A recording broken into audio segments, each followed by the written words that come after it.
एक पांव में जूता नहीं, नाक से रीसता खून और पीछे से घसीटती पुलिस। यही वो तस्वीर है जिसने आज पूरे देश की सियासत को हिलाकर रखा हुआ है। जंतर मंतर से शुरू हुआ छात्रों का आंदोलन अब सीधे प्रधानमंत्री नरेंद्र मोदी के घर के दरवाजे तक पहुंच गया। इस्तीफे की मांग, हिरासत, हंगामा और आंसू। चलिए इस पूरी घटना को सिलसिलेवार ढंग से समझते हैं कि आखिर दिल्ली में हुआ क्या। नेता प्रतिपक्ष राहुल गांधी अचानक प्रधानमंत्री नरेंद्र मोदी के आवास के बाहर पहुंचे और धरने पर बैठ गए। साथ में बहन प्रियंका गांधी वाड्रा भी मौजूद रही। इस्तीफा दो के नारों के बीच राहुल गांधी ने साफ किया, उनकी मांग थी कि केंद्रीय शिक्षा मंत्री धर्मेंद्र प्रधान को हटाया जाए और जंतर मंतर पर छात्रों के साथ जो कथित बर्बरता हुई उस पर संसद में चर्चा हो। कांग्रेस का आरोप था कि इस पूरे प्रकरण के लिए गृह मंत्री अमित शाह और खुद प्रधानमंत्री की भी जवाबदेही बनती है, क्योंकि दिल्ली पुलिस उन्हीं के अधीन काम करती है। लोकसभा अध्यक्ष ओम बिरला से मुलाकात में विपक्ष ने संसद में इस मुद्दे पर बहस की मांग उठाई, लेकिन कांग्रेस का दावा है कि अध्यक्ष ने कहा कि इसके लिए सरकार से इजाजत लेनी होगी, जिसे विपक्ष ने लोकतंत्र पर सवाल बताया। धरना जैसे जैसे तेज हुआ, पुलिस भी सक्रिय होती चली गई। कांग्रेस के मुताबिक राहुल गांधी को घसीटकर हिरासत में ले लिया गया और इस दौरान उनका एक जूता तक निकल गया। नाक से खून बहता नजर आया, जिसकी तस्वीरें अब सोशल मीडिया पर वायरल हैं और पार्टी इसे आंदोलन का प्रतीक बता रही है। साथ ही प्रियंका गांधी वाड्रा, समाजवादी पार्टी प्रमुख अखिलेश यादव, एनसीपी नेता सुप्रिया सूले, पूर्व सीएम चरणजीत सिंह चन्नी और वामपंथी नेता कन्हैया कुमार को भी हिरासत में ले लिए जाने का दावा किया गया। इस देर रात सभी को रिहा भी कर दिया गया। रिहाई के बाद बाहर निकलते ही राहुल गांधी ने कहा कि शिक्षा व्यवस्था और परीक्षा प्रणाली पूरी तरह से ध्वस्त हो चुकी है। सवाल पूछना कोई गुनाह नहीं है। प्रियंका गांधी ने भी यही कहा कि छात्रों की बात सुनने में सरकार को आखिर दिक्कत क्यों है। सरकार का पक्ष इससे उलट रहा। भाजपा नेताओं ने कहा कि किसी नेता प्रतिपक्ष ने पहले कभी प्रधानमंत्री आवास के सामने इस तरह से धरना नहीं दिया और राहुल गांधी ने एक रेखा पार की है।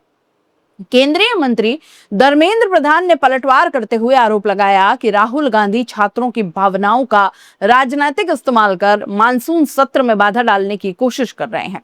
रविशंकर प्रसाद ने भी इसे नेतागिरी चमकाने की कोशिश बताया और कहा कि सरकार पेपर लीक सिंडिकेट पर सख्ती से कार्रवाई कर रही है। इस पूरे विवाद की जड़ में है जंतर मंतर पर चला छात्र आंदोलन, जिसे कॉकरोच जनता पार्टी यानी सीजेपी के बैनर तले संगठित किया गया।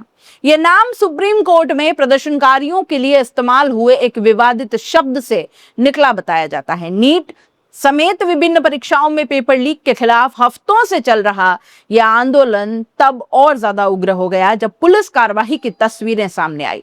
प्रदर्शनकारियों और कई विपक्षी नेताओं का आरोप है कि लाठीचार्ज और आंसू गैस के इस्तेमाल में महिला प्रदर्शनकारियों और नाबालिगों के साथ भी सख्ती बरती गई।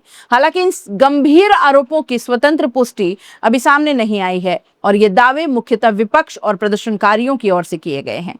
इसके जवाब में सत्ता पक्ष के कई नेता किरण रिजिजू, चिराग पासवान, कंगना रनौत ये कहते नजर आए कि प्रधानमंत्री युवाओं की चिंता को लेकर गंभीर हैं और सरकार री एग्जामिनेशन जैसे कदम उठा चुकी है। वहीं समाजवादी पार्टी सांसद डिंपल यादव और आम आदमी पार्टी सुप्रीमो अरविंद केजरीवाल घायल छात्रों से मिलने अस्पताल पहुंचे और सरकार पर तीखे सवाल उठाए। मामला तब और ज्यादा गर्मा गया जब chief justice of India Suryakant ने पुलिस कार्रवाई के खिलाफ दाखिल याचिका पर सुनवाई के दौरान कथित तौर पर कहा कि कोर्ट का समय बर्बाद न किया जाए। इसी बेंच से पहले प्रदर्शनकारियों के लिए इस्तेमाल हुए विवादित शब्द को लेकर पहले ही माहौल गर्म था। विपक्ष का कहना है कि इसी टिप्पणी ने आंदोलन को यह पहचान और तीव्रता दी। संसद परिसर में विपक्षी सांसद काले कपड़े पहनकर पहुंचे और सरकार के खिलाफ जमकर नारेबाजी की। प्रियंका गांधी वाड्रा ने सदन में शिक्षा बजट और कॉर्पोरेट लोन माफी के आंकड़े गिनाते हुए सवाल उठाया कि छात्रों के भविष्य से बड़ी प्राथमिकता आखिर क्या हो सकती है। भाजपा प्रवक्ताओं ने इसे विपक्ष की राजनीतिक चाल करार दिया। आंदोलन के बीच कुछ पत्रकारों के साथ धक्का मुक्की और बदसलूकी की घटनाएं भी सामने आई, जिसकी आलोचना खुद आंदोलन से जुड़े लोगों ने भी की और शांति बनाए रखने की अपील दोहराई। साथ ही कुछ समाचार चैनलों पर आंदोलन को लेकर एक तरफा कवरेज और भड़काऊ भाषा के इस्तेमाल के आरोप भी लगे, जिन्हें लेकर विपक्ष और आंदोलनकारी दोनों नाराजगी जता रहे हैं। फिलहाल केंद्रीय शिक्षा मंत्री धर्मेंद्र प्रधान का इस्तीफा नहीं हुआ है। सरकार चर्चा के लिए तैयार तो दिख रही है, लेकिन मंत्री को हटाने से इनकार कर रही है। दूसरी ओर विपक्ष और छात्र संगठन साफ कह चुके हैं कि जब तक मांगे पूरी नहीं होती, आंदोलन थमने वाला नहीं है। शिवसेना यूबीटी प्रमुख उद्धव ठाकरे से लेकर अभिनेता नसीरुद्दीन शाह तक कई बड़े चेहरे अब सार्वजनिक तौर पर छात्रों के समर्थन में आ गए हैं। एक बात साफ है, जो शुरुआत में एक शांत छात्र आंदोलन था, अब वो पूरी तरह राष्ट्रीय राजनीति के केंद्र में आ चुका है। अगला मोर्चा संसद के अंदर लगेगा या फिर सड़कों पर, यह आने वाले दिनों में तय होगा। आप इस पूरे मामले को कैसे देख रहे हैं? अपनी राय कमेंट बॉक्स में लिख भेजिए। जाते जाते चैनल को लाइक, शेयर और सब्सक्राइब जरूर कर दीजिए। नमस्कार।